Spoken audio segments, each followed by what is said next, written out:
yung ATM mo, tsaka yung advice mo.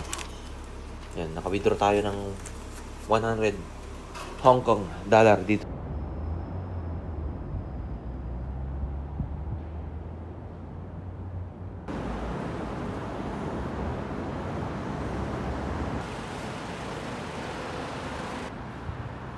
Good morning guys. Ang gagawin ko ngayon ay mag-withdraw sa aking ICBC dito sa may Nathan Road. Mapapansin mo yung isang footbridge dito.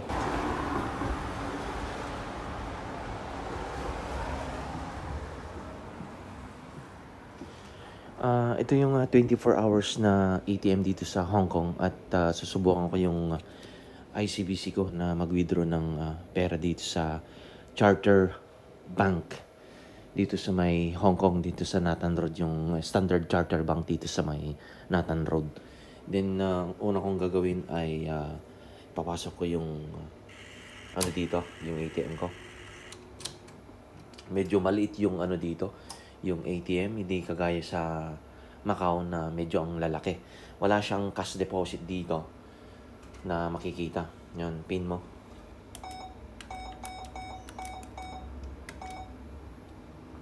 Then cash withdraw. Ito, Hong Kong. Then 100 lang ang susubukan ko. Then tingnan natin kung makaka-withdraw tayo ng 100 Hong Kong dollar dito sa Standard Charter Bank dito sa Nathan Road. Then enter. So kung magpa-process siya. So naka-withdraw tayo ng ano dito sa Charter Bank. Yan, Standard Charter dito sa Nathan Road.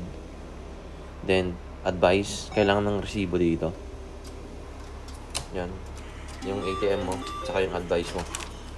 Yan, naka-withdraw tayo ng 100 Hong Kong dollar dito sa may Standard Charter Bank dito sa Hong Kong. Yo, makikita mo dito yung sa labas, yung mga bus yan. Yan. So naka-withdraw tayo ng 100 Hong Kong dollar dito sa ICBC natin sa Standard Charter dito sa may Nathan Road dito sa Mongkok. Yan. Yan, ito yung mga bus dito sa Hong Kong guys. At pupunta na ako, kakain na ako. Naka-withdraw tayo ng 100 Hong Kong dollar. Sinubukan ko lang naman na na mag-withdraw sa aking ICBC. Pwede pala. Pero kung makikita mo sa description ko mamaya guys, kung hindi mo maset yung hindi ka nakaka-withdraw, pwede mo siyang iset inyong ICBC security. So makikita mo ngayon yung option doon at i-activate mo lang siya. At ganun lang kasimple.